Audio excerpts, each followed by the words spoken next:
tal amigos de Canal Foros X? Sean todos ustedes bienvenidos a una emisión más de su programa Filosofando. Y bueno, pues hoy tenemos un gran filósofo también a analizar, Joan Duns Scoto, o mejor conocido también como Juan Duns Scoto, ¿verdad?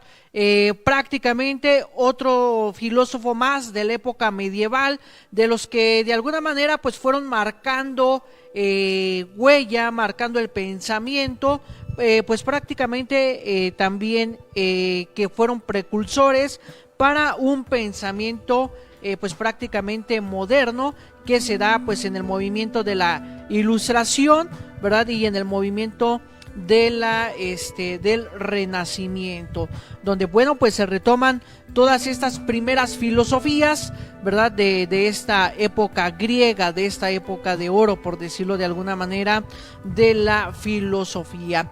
Y bueno, pues los invitamos a que compartan en sus redes sociales este programa, que va a estar bastante interesante, y vamos a presentar la biografía de Duns Scoto.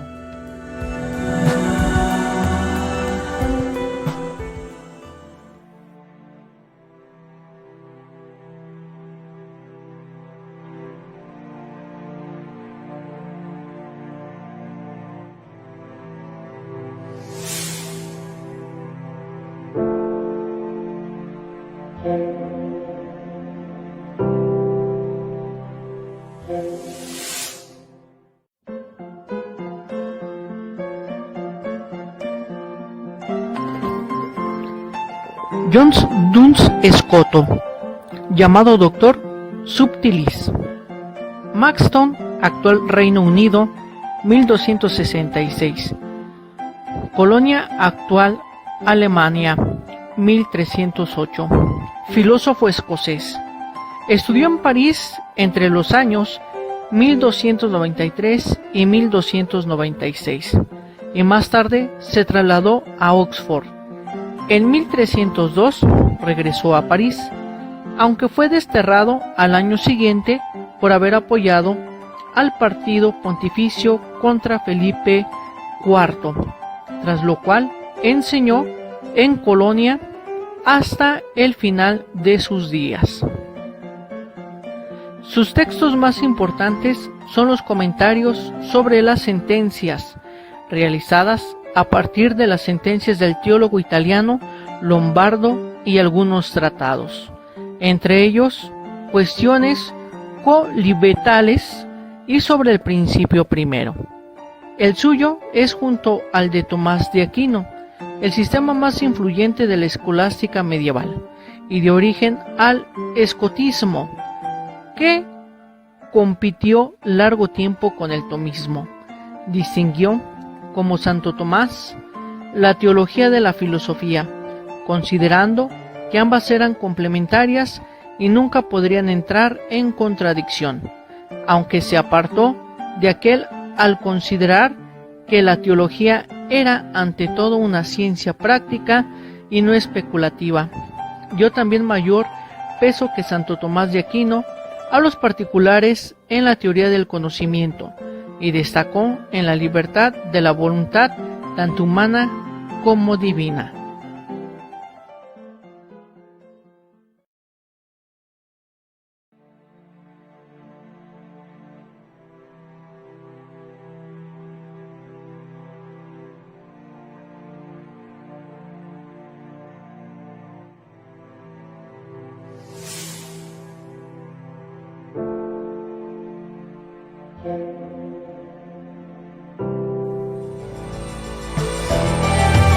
Y bueno, pues aquí tenemos a un gran filósofo, Joan Duns Scoto, ¿verdad? Que va dando la continuidad, por decirlo de alguna manera, a esta corriente filosófica de Guillermo de Ockham.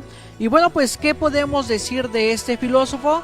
Bueno, en primer lugar, que la relación de razón y fe, teniendo en cuenta que es una de las temáticas principales o esenciales de la época medieval, bueno, pues separa totalmente el ámbito de la razón del campo de la fe, donde señala que la razón conoce por intuición las realidades individuales. Por la fe conocemos todo aquello que no podemos obtener por la luz natural. En consecuencia, el objeto de la metafísica, el ser en su univocidad, bueno, pues prácticamente es distinto del objeto de la tecnología, de la teología revelada, es decir, de Dios en su mismidad. De aquí entonces que se tiene un problema, ¿verdad?, de lo que viene siendo el problema de los universales, donde, bueno, pues adopta Duns Scoto una postura realista, donde señala que el universal, antes de ser captado por el entendimiento, bueno, pues preexiste de forma incoactiva dentro, pues prácticamente del objeto, ¿no? Y esto, bueno, pues lo señala dentro de sus comentarios, ¿verdad?, con estas líneas, donde dice: digo, en segundo lugar, que no solo es concebido Dios en un concepto análogo al concepto de la criatura, es decir, tal que sea totalmente otro el que se dice de la criatura, sino también en algún concepto unívoco a él y a la criatura.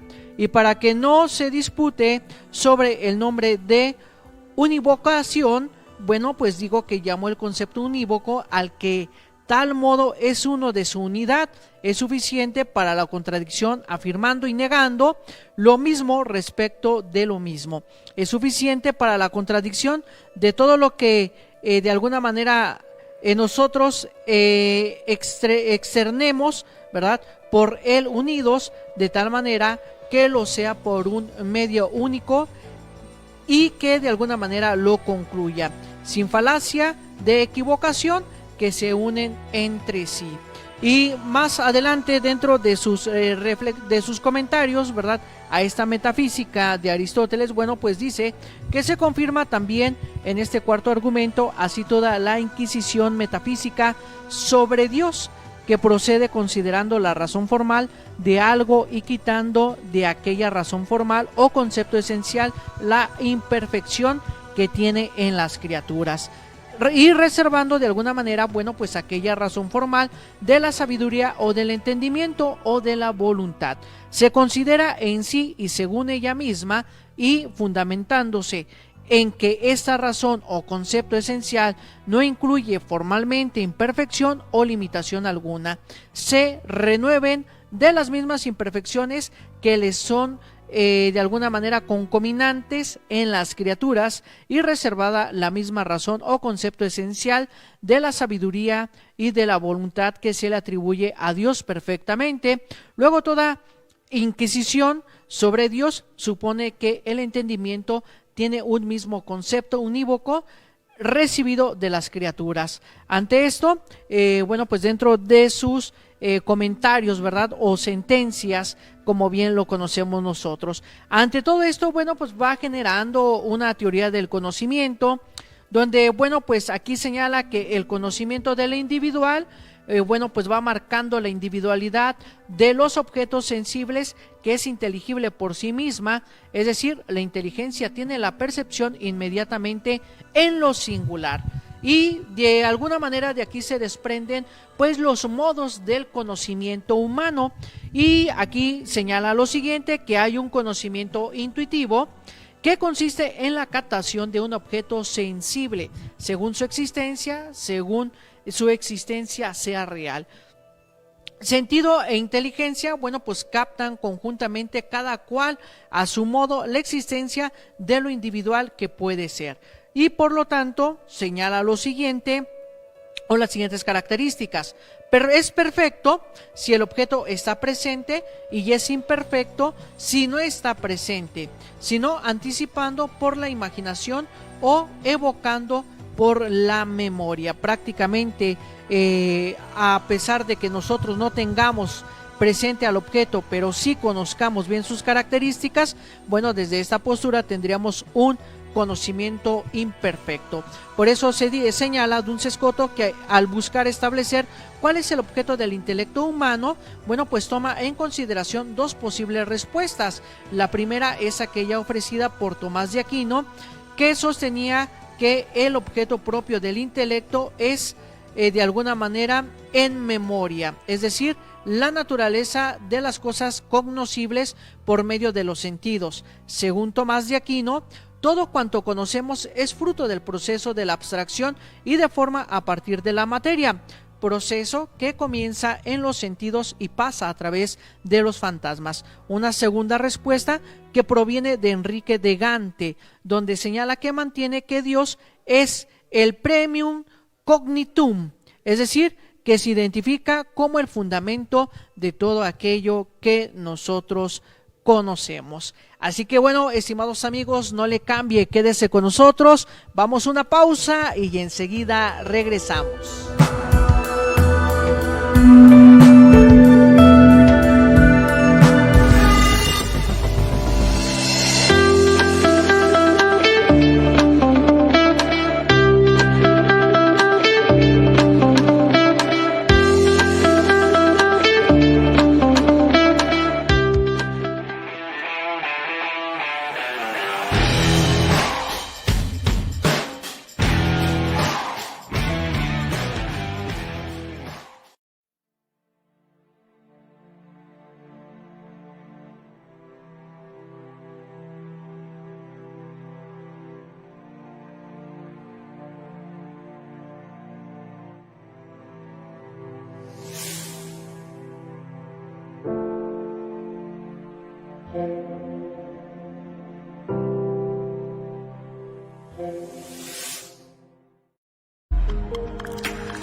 Canal Foro CX, marca la diferencia.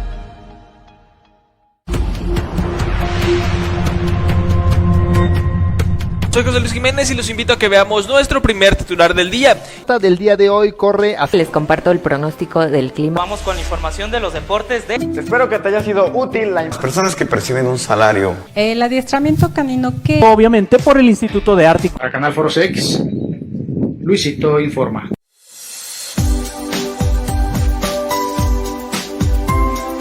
Canal Foro CX, marca la diferencia.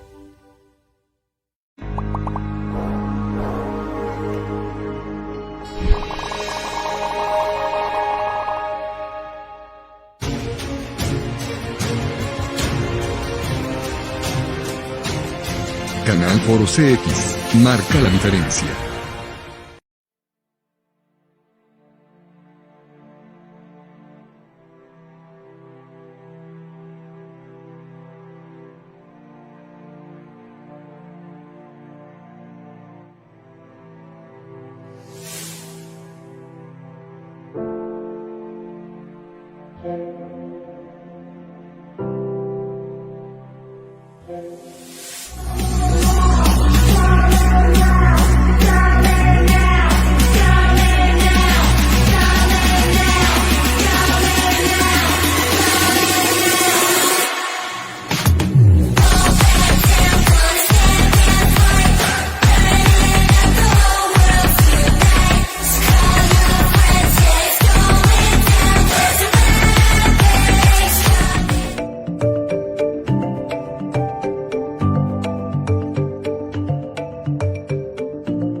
De regreso en este su programa Filosofando. Los seguimos invitando a que compartan en sus redes sociales, bueno, pues esta transmisión, y seguimos señalando, bueno, pues estas características de la filosofía de Duns Scoto respecto pues prácticamente a lo que viene siendo esta forma del conocimiento.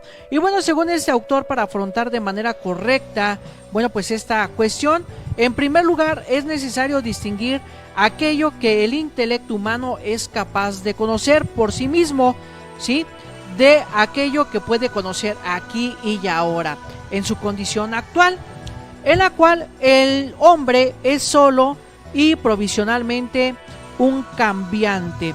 A la luz de esta distinción, Scoto afirma que de alguna manera no es el objeto propio el intelecto en sí mismo considerado, sino que corresponde a aquello que el intelecto es capaz de conocer en su condición actual, motivo por el cual necesita de los fantasmas provenientes de la experiencia sensible, Sin embargo,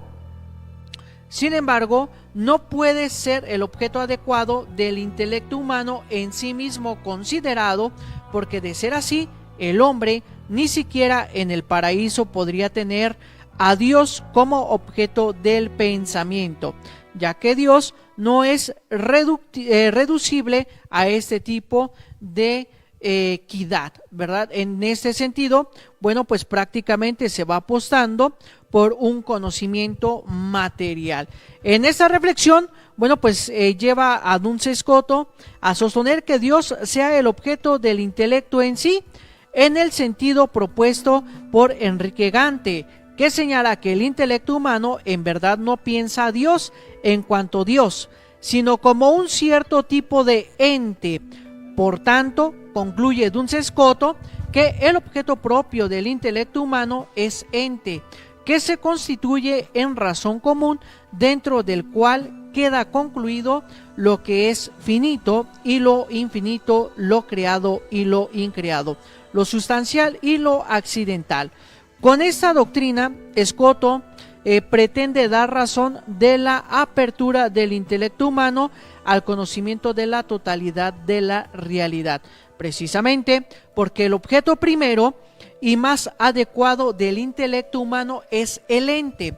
Entonces, cualquier ciencia, ya sea que tenga por objeto la realidad extramental, ya sea que estudie el ente de razón, bueno, pues tiene siempre por objeto algo real, de modo que el pensamiento resulta invariable de acuerdo al contexto con el ser. De aquí entonces que respecto a las demás nociones de nuestro intelecto, bueno, pues Scoto atribuye a la noción del ente un doble primado epistemológico, el de la comunidad, en cuanto solo el concepto de ente es capaz de abarcar la totalidad de lo real, y de la voluntad y de la virtualidad, porque este incluye virtualmente la noción de toda otra realidad, permitiéndonos acceder cognoscitivamente a todas las cosas. A lo largo de su carrera, Duns Scoto madura la tesis de que la noción del ente, para poder llevar a cabo su propia función cognoscitiva, debe ser unívoca. Si bien en las obras que se remontan en el último decenio del siglo XIII, Duns Scoto no parece haber llegado aún a esa conclusión a partir de la lectura. Comienza más bien a sostener que la noción de ente goza de la univocidad particular, que no debe confundirse con la física o la metafísica. De ser así, expresaría una cierta identidad real entre los entes, y esto pues prácticamente sería algo análogo a aquella que concierne a la especie o al género próximo de la permanencia, lo cual no se corresponde con la realidad. Para Scoto, bueno, la noción de ente goza más bien de una univocidad de orden lógico semántico. Cuando decimos que las cosas son, sin ulteriores especificaciones, utilizamos el término ser, según un significado que pertenece a esta característica de lo invariable, incluso cuando cambian los tipos de sujetos de lo que predicamos. Gracias a esta univocidad, la noción de ente tiene la capacidad de ser el fundamento del principio de no contradicción, haciendo imposible afirmar una cosa y al mismo tiempo negarla respecto al mismo sujeto. Por este motivo, Duns Scoto, bueno, pues acepta que la analogía es posible a nivel físico y ontológico, pero no a nivel lógico y semántico. Los conceptos también, cuando se aplican a cosas diversas, pueden ser solamente unívocos o equívocos. De consecuencia, un concepto análogo no sería más que un concepto ambiguo, como sucede, de acuerdo con Scoto, con la posición de Enrique de Gante, quien de alguna manera mantenía que si bien entre el ser de Dios y de las criaturas no hay ninguna comunidad real, nuestro intelecto se forma un concepto de ente, ¿verdad? De una idea suficientemente vaga como para poder ser aplicado de manera ambivalente. En este sentido, analógica a Dios y a la criatura. Duns Scotus no acepta este argumento, según el cual hace depender nuestro conocimiento de la divinidad de la aplicación a Dios de un concepto inadecuado, por no decir erróneo desde su punto de vista, solo univocidad semántica de la noción de ente que da sentido pleno a la analogía real entre los entes, fundamentando sus identidades, diferencias y similitudes sobre una unidad conceptual de orden superior. Por ello, para comprender bien esta doctrina, bueno, pues es necesario advertir que Scotus intenta proteger a la teología de eventuales desviaciones agnósticas, que el abuso de la así llamada teología negativa podría de alguna manera pues provocar esta desviación. Por ello, el noble intelecto de no equiparar a Dios con el ente creado, que llevaba a negar la atribución ingenua a Dios de las perfecciones que encontramos en los entes sensibles, bueno, pues implica también el riesgo de concebir a Dios como una entidad hasta tal punto distante del pensamiento humano que en último análisis le resulta inaccesible. En tales condiciones, todo discurso teológico resulta completamente vano. Por este motivo, Scotus concibe la univocidad de la noción de ente como la condición concreta de la posibilidad de que el hombre puede elevarse al conocimiento de Dios con los medios de los que ya dispone pro status isto, es decir, una vez que estos han sido iluminados por la revelación. Por lo tanto, ¿cómo podemos conocer a Dios desde esta postura? Bueno, simple y sencillamente cuando Dios se revela, ¿verdad?, a nuestro conocimiento. Por ello, de aquí que se desprende el conocimiento abstractivo, que consiste en predecir el primer lugar de la existencia actual y en segundo lugar de la individualidad de lo intuido. Y aquí viene pues nuevamente pues este problema de los universales, donde la noción del universal, bueno, pues es aquello que se dice o predica de muchos, y por lo tanto el universal in re, el universal preexiste en el objeto de forma incompleta o indeterminada. Por ello, el universal in mente, lo que está dentro de la mente, el universal indeterminado se hace completamente predicable cuando es recibido por la mente y reconoce en él la unidad común. Y bueno, estimados amigos, no le cambie, quédese con nosotros, vamos a una pausa y enseguida regresamos.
Canal Foro CX, marca la diferencia.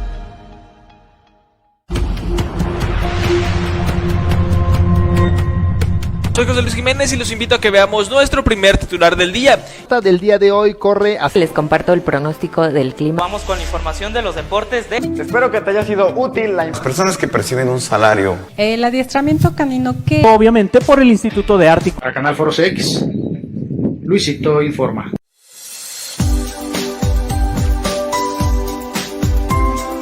Canal Foro CX, marca la diferencia.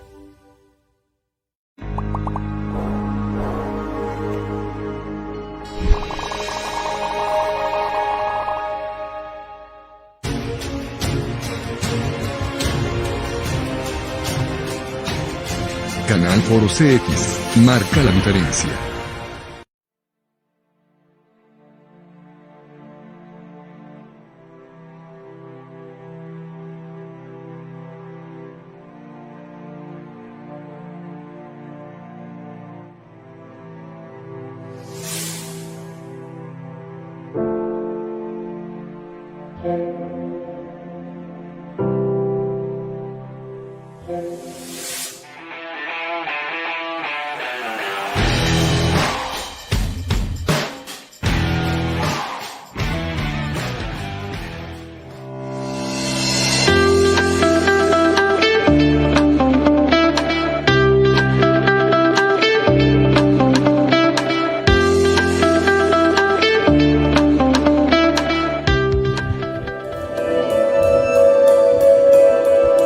Y bueno amigos, ya estamos de regreso en este su programa de Filosofando y vámonos con nuestro siguiente temita, que es acerca de la metafísica.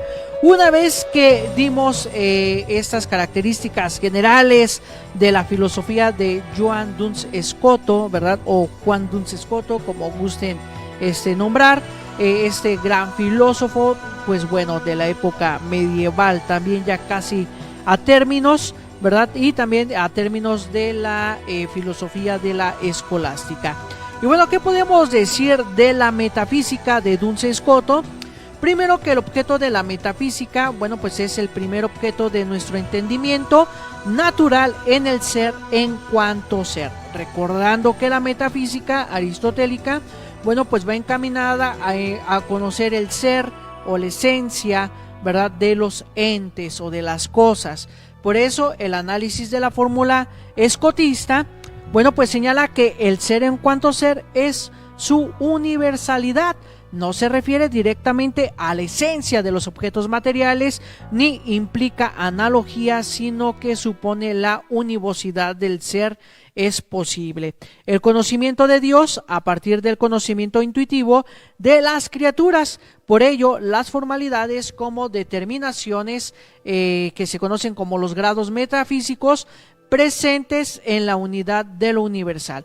Por ello, el ser individual no subsiste en virtud de una sola forma, sino que subsiste por la unión de un conjunto de determinaciones o formalidades reales. En el hombre, bueno, pues las normalidades, bueno, se distribuyen de la siguiente manera. Primero, las genéticas, ¿verdad?, que son sustancialidad, corporeidad, vitalidad y sensibilidad. Segundo lugar, las específicas, que vendría siendo la racionalidad. El tercer lugar, las individualidades, que vendría siendo la aceidad o esteidad, ¿verdad? Prácticamente aquí estaría el ser o la esencia de los objetos. Por eso, de todo ello hay una distinción formal, aparte rey, ¿verdad? Pero bueno, ¿cómo se distinguen estos grados metafísicos del ser individual o de la parte externa? Bueno, según los escolásticos, solo eran posibles dos tipos de distinciones: la distinción real y la formal o de razón, con exclusión de un término medio. Para Scoto, la distinción formal, aparte rey, es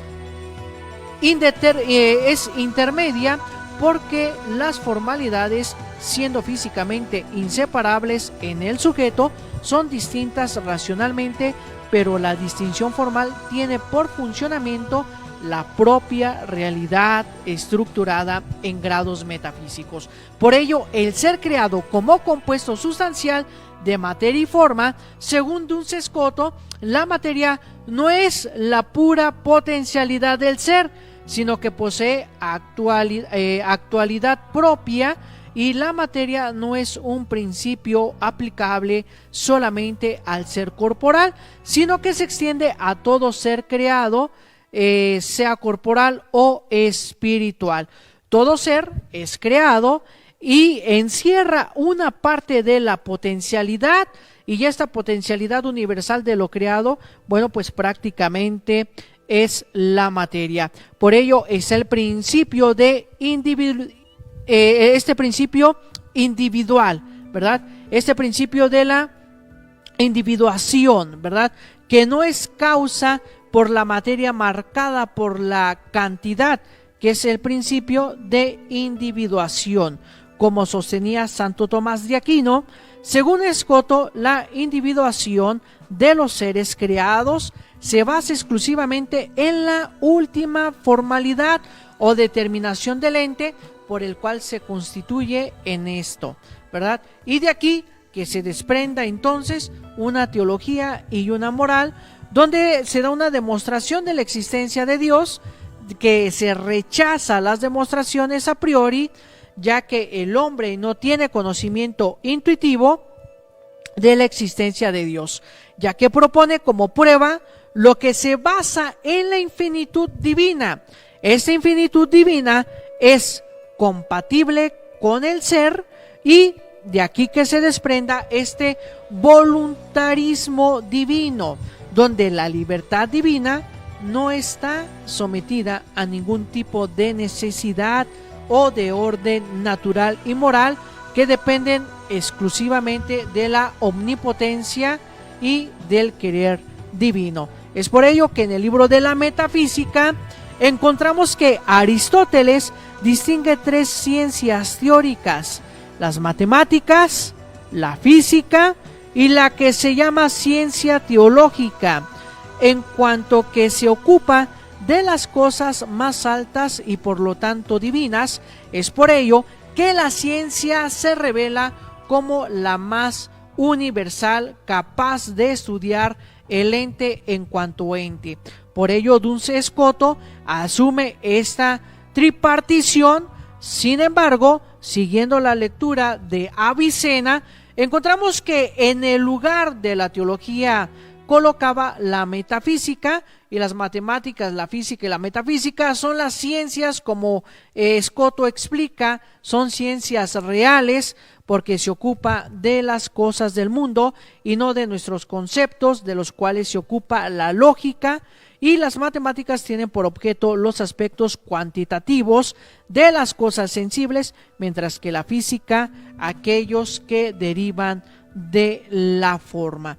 Por ello, la metafísica se distingue de estas dos ciencias porque su objeto no es un tipo particular de ente, ni se limita a un nivel único de la realidad. No sería correcto decir que el objeto de la metafísica es la sustancia, porque también el ser de los accidentes se cuenta entre los objetos que indaga el metafísico. Menos aún puede decirse de su objeto sea Dios, puesto que Dios es más bien aquello de lo que la metafísica pretende demostrar la existencia, haciendo referencia a los analíticos segundos. Duns Scoto recuerda que ninguna ciencia puede tener por objeto aquello que debe demostrar, aquello que se encuentra a la base de una ciencia, o bien es de una cosa evidente, o bien de un objeto recibido de otra ciencia. Y bueno, amigos, no le cambie, vamos a una pausa y regresamos con nuestro último tema aquí a su programa Filosofando.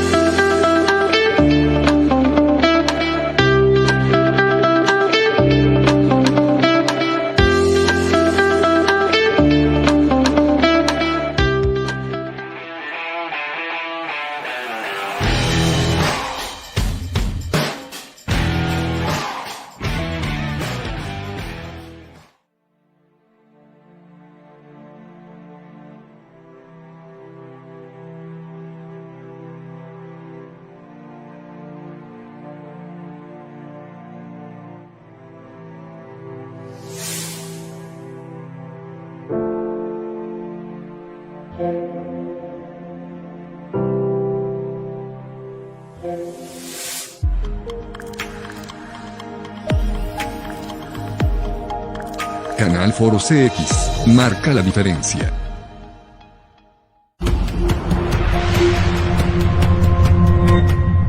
Soy José Luis Jiménez y los invito a que veamos nuestro primer titular del día. Del día de hoy corre hacia... Les comparto el pronóstico del clima. Vamos con la información de los deportes de... Espero que te haya sido útil la Las personas que perciben un salario el adiestramiento canino que Obviamente por el Instituto de Arte. a Canal Foro CX. Luisito informa.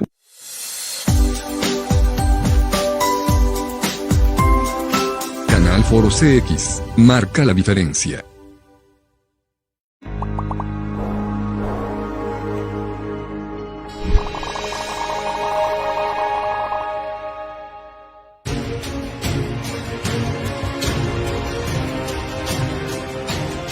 Canal Foro CX, marca la diferencia.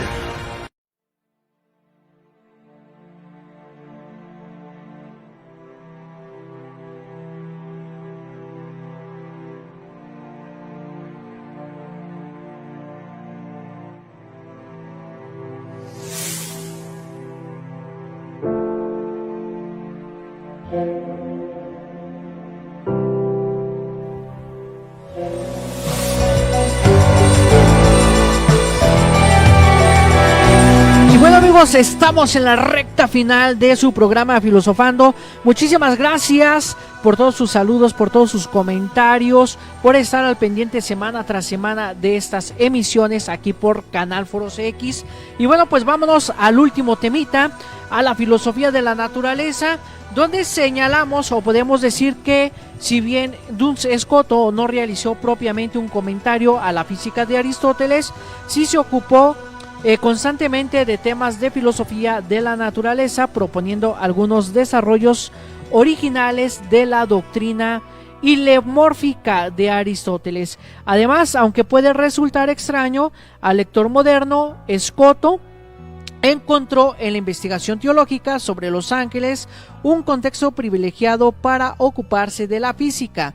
De hecho, entre las preguntas típicas de la angelología escolástica destacan las investigaciones sobre el modo en que los ángeles pueden ocupar un lugar y sobre la dimensión temporal con la que se puede medir su ser y sus operaciones. Al tratar de resolver esos problemas, Scoto tuvo la oportunidad de repensar a fondo las doctrinas sobre el lugar y el tiempo heredadas por Aristóteles. Ante esto, bueno, pues Duns Scoto no duda en considerar que todos los cuerpos del mundo sublunar están compuestos de materia y forma, y por el contrario le parece más difícil establecer si también lo están los cuerpos celestiales. En efecto, encuentra plausibles los argumentos con los que la filosofía pagana defendía la tesis de la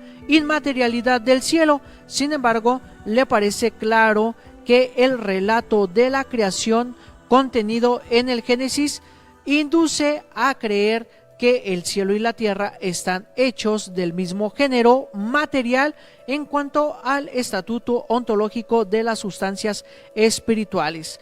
Duns Scoto parece haber sostenido las opiniones opuestas a lo largo de su carrera. Por ello, en las cuestiones del tomo 2 y del tomo 3 de Ánima, bueno, pues se remontan al primer periodo de su actividad docente y que se alinea con el pensamiento de muchos maestros franciscanos del siglo XIII, defendiendo la tesis de que incluso los ángeles están compuestos de materia y forma, utilizando prácticamente los mismos argumentos de Gonzalo de España. Por otra parte, en sus obras restantes, bueno, pues niega que los ángeles estén dotados de materia, reconociéndoles únicamente una composición de sustancia y accidente, de modo que Scoto, bueno, pues se acerca, al menos en este punto, a la posibilidad de Tomás de Aquino, si bien es probable que en este particular señalamiento, bueno, pues la fuente de su pensamiento sea el maestro franciscano Guillermo de Guary. activo en Inglaterra en el último decenio pues del siglo XIII, allí, ¿verdad?, mejor conocido como Guillermo de Oca. En lo que respecta a la naturaleza de la materia, podemos señalar que dentro de su filosofía se opone a la tesis de Tomás de Aquino, según la cual la materia sería en sí misma una entidad puramente potencial. Si esto fuera así, señala que ésta no podría desempeñar el papel del primer sujeto del devenir físico y que el mismo Aristóteles le atribuye en la física. Por lo tanto, la materia debe ser concebida más bien como una entidad real y positiva que funda el devenir físico en virtud de un ser propio, independiente de la forma. Cuando Escoto analiza en qué sentido la materia debe considerarse potencia, utiliza la distinción entre potencia objetiva y subjetiva, argumentando que la materia está en potencia de acuerdo con la potencia subjetiva, mientras que aquellos que a la manera de Tomás de Aquino la consideran en principio puramente potencial, desprovisto de un ser propio, le atribuyen erróneamente la objetiva. Por ello, bueno, pues coherentemente con esta toma de posición, Escoto afirma que la materia es un ente en acto, igual que al que tratar de la noción de potencia, Duns Scoto propone también una distinción para la noción de acto. Por una parte tenemos el acto formal, es decir, aquel que a través del cual la sustancia se constituye en un ente específico y bien definido. Por otro lado, tenemos lo que la tradición escotista llamará acto de alguna manera entitativo, que hace que una entidad llegue a ser algo concreto. Por el simple hecho de ser distinto de su causa, pues si bien Escoto precisa que la materia es creada directamente por Dios, ¿verdad?, privada de todo acto formal, y en este sentido es pura potencia, pero dotada de un acto que le permite tener una identidad propia independiente de las perfecciones formales que recibe. Es por ello que del hecho de que la materia sea entidad positiva, bueno, pues Duns Scoto deduce otras dos tesis, ¿verdad?, donde señala que la materia es una realidad inteligible en sí misma, si el hecho de que nosotros no la captemos en sí misma, sino a través de la forma, no es conciencia de una imperfección de esa materia, sino de los límites o nuestro intelecto, ¿verdad? Y los hombres que han alcanzado el paraíso, bueno, pues están en grado de comprender. Y la segunda, que Dios podría, si lo quisiera, hacer subsistir a la materia también, sin forma, sin caer en ninguna contradicción. Y bueno, estimados amigos, pues el programa se nos ha terminado. Hemos abordado a grandes rasgos, bueno, pues esta filosofía de Duns Scoto, que de verdad es muy rica, es muy amplia, y bueno, pues aquí solamente pues damos estas características generales para adentrarlos, ¿verdad?, pues a esta hermosa disciplina del saber que es la filosofía. Y bueno, estimados amigos, pues no me queda más que agradecerles a todos ustedes por su atención, por su preferencia y por estar al pendiente semana tras semana de las emisiones de este programa de Filosofando. Y bueno, amigos, pues me despido de ustedes, su amigo Jorge Gasca, y ya sabe que usted y yo tenemos una cita más aquí en Canal Foro CX.